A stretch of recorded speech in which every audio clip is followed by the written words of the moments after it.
Okay, welcome back. Shannon from Now and Zen.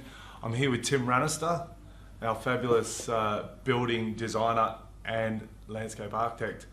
We're really blessed to have someone who's duly qualified. We've been seeking someone in this role for so many years. Tim joined us a year and a half ago. 2 years ago. 2 years ago. Yeah. Tim likes to start the day with a hug. He's a big hugger. So there's plenty of love in our office. There is. Tim, he travels to Bellingen with me as well, and we design up there. And I like being represented, by Tim, and he's been designing some amazing landscapes for us. We've won a few accolades in our time, and Tim's been a part of that. So, Tim, you've developed great rapport with the client.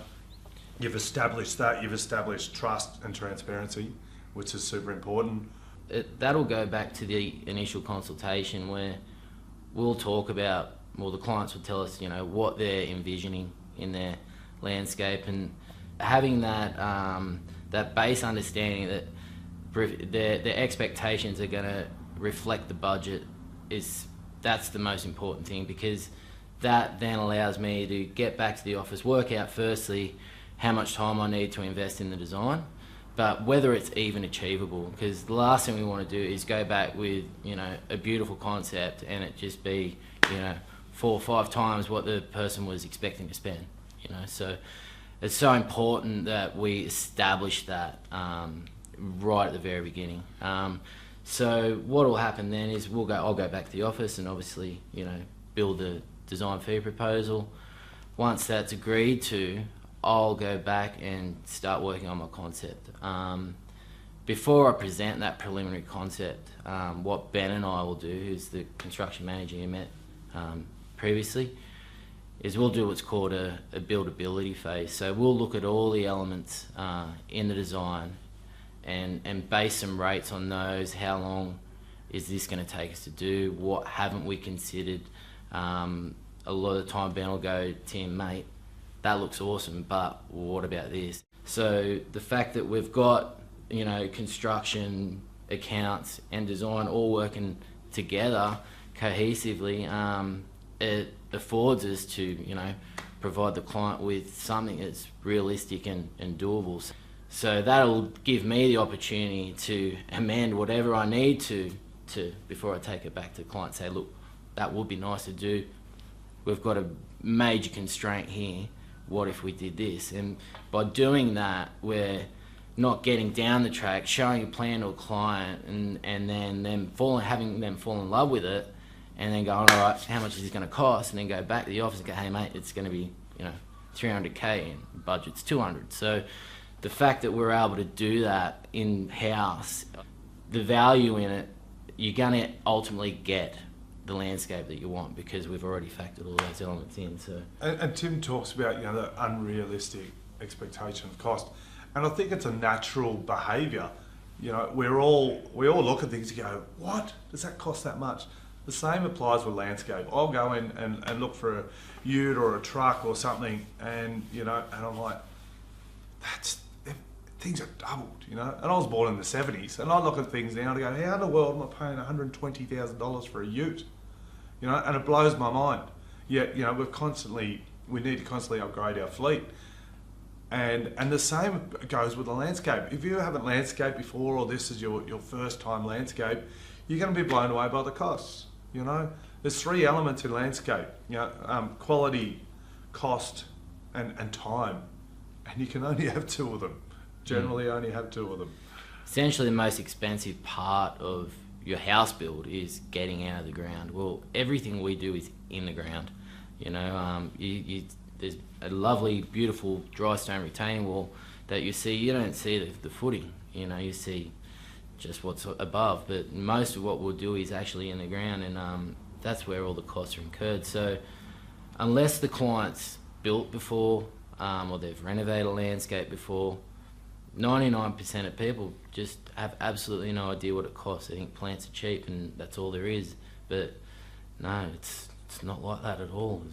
Especially if you want the quality, we won't just pave on a, sandbed. We always put a blinding slab first, and that just ensures, You know, durability and longevity. Shannon talked about building landscapes that last 100 years. They will last 100 years.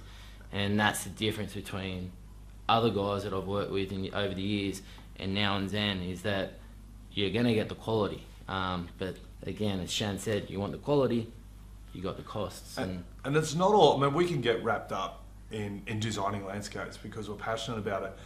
And I don't want this to seem like, you know, we're running the show. It's super important that we also factor in what the client wants. This is their landscape. It's all about what the client wants. We're the facilitators, you know, and we can just, you know, we take what you want ultimately and bring it into reality the most feasible way possible. Reality is that primary word there, isn't it? And it is, and that's what I was saying. You know, expectations can be unrealistic. That's only related to the budget. You know, if there is no budget, then we can build whatever you want, wherever you want it, and it will come at a cost. But 99% of us don't live like that. So the real trick is trying to get it in to a standard that we're happy with, and that's, you know, meeting your brief and the objectives of what you want to get out of the landscape. And that's the trick, you know. And we're encouraging our clients to come forth and start engaging with now and then 6, 8, even 12 months prior to the construction phase, because if things have to go through council, you know, we're experiencing 3, 4, 5 month delays. All over New South Wales, councils are very similar. They're tied up. So the earlier we engage, some people come to us and say, "Oh, I was hoping to get this done, you know, in 8 weeks." Well, that's unrealistic. You know, we're a sought-after landscape company, and we've always got 6, 8 months worth of work in the pipeline. So so we encourage those early behaviours, and the design process as well can take. We might have 2 or 3 meetings with the client. We present can you talk about the concept plan and the master plan? Yeah, well, typically, you know, we provide that preliminary plan, and that ultimately addresses all the items in the brief, and the budget, ballparkish budget. Once clients agreed to, you know, the concept, then I'll develop the master plan and construction details and all that stuff. Now, through that process, things may change through there because the client has actually had more time to digest the plan and thought, you know, it'd be nice if we could do this. I'm like, yeah, it would be nice if we could do that. That's going to come at a cost. Is that something you're prepared to do? And like, absolutely. So the plan will evolve, and often it can continue to evolve post construction. You know, we might be out there digging already, and Shannon might see something on site, or Ben might see something on site. We might unearth a shelf of ironstone that we want to feature into, you know, a retained system that we've designed. So it can continue to evolve, but the important thing is getting the bones right, and that's what we do with that preliminary, you know, concept plan. And once the bones are right, there's so many different avenues we can take with materials, plant choices, surfaces, all that kind of stuff. So everything hinges off that initial preliminary concept. And getting the fundamentals in place. And look, I'm a big fan of the evolving landscape, and, you know, particularly with my own home. And we encourage clients to, if they're going to purchase a house, live in the place for, see all 4 seasons. Yeah, absolutely. You know, live in the place first. Don't rush into it, because you'll get a better idea and feel of how your land works and looks and feels. You get an idea of what the sun's doing. You know, is there a little sun trap here that we need to really, you know, focus on, you know, creating and into a nice little space. Sun up here is, you know, you need it in the winter because it's freezing, and we want to block it out in the summer because it's so stinking hot. It's, you know, we're in an environment of extremes up here as well, so that's why cool climate stuff works so well up here, because we get those deciduous trees that are going to drop all their foliage in the winter and let that sun through to your sunroom or wherever. So, and our Mid-North Coast projects has a massive focus on outdoor living, you know, and recreation ponds, which are essentially a natural swimming hole, because, you know, landscaping around a swimming pool in the Blue Mountains, not so many of them. Landscaping in the Bellingen Shire, a swimming pool is basically in most of or all of our designs. And so, we need to harness the seasons. And we get that spring and summer is so long at the mid-north coast. Summer, the swimming period here in the Blue Mountains is quite short, so there's less focus on swimming recreation areas and outdoor living for that matter, and more focus on looking out of the house and from all windows and all areas, and that driveway entrance, that appeal. We do a lot of fire pits up here. We do a lot of fire pits. So we do, all designers have sort of their little signature trademark, and I always try and, especially in the mountains, try and get a little bit of a fire pit area in. It's what I love. I love sitting around the fire with my mates, having a glass of wine, kids are there, roasting sausages, all that stuff. So there is, well, Shannon said, outdoor living's, it's not as, common throughout all the seasons as it is in Bello. We still try and promote that bit of winter outdoor activity in our landscapes. Closer to the house it is, more likely you're going to use it. So it's not that we don't try and encourage the outdoor living up here. There's landscapes to be lived in, so if there is some form of utility that's going to get you out of the house and into your space, that's what the design's about. And that could be through drop-down gas heating, or fire pits, bringing them into your courtyard, which is not far outside your back door. So we initiate that preliminary design. We generally like to think that we sort of hit the nail on the head first time, and we try and press upon our clients that first time. Then from there, there's generally a bit of a tweaking phase. Yeah, typically. And that might be just the scale that gets tweaked. Maybe I've designed a path that's 1.5 metres wide. We only need it 1.2 metres wide. We might decide to, there may be a little bit too much stonework in an area, and we might want to introduce another material as Corten steel or something like that. So the material palette, is typically all that might change after the concept, depending on how well I've read the client and the brief. It's rare that we don't, like you said, that we don't get that initial concept to address and meet the objectives of the brief. But yeah, as said before, it can just continue to evolve based on the material palette and the planning palette. And there's so many facets of landscapes and so many considerations for us. Are there elderly people visiting the house? Yeah. How old? What's the age of the children? Yeah. Are they going to be on a trampoline? Well, they're not going to be on a trampoline forever, so let's not designate an entire portion of the budget to the kids if they're going to grow up really quickly,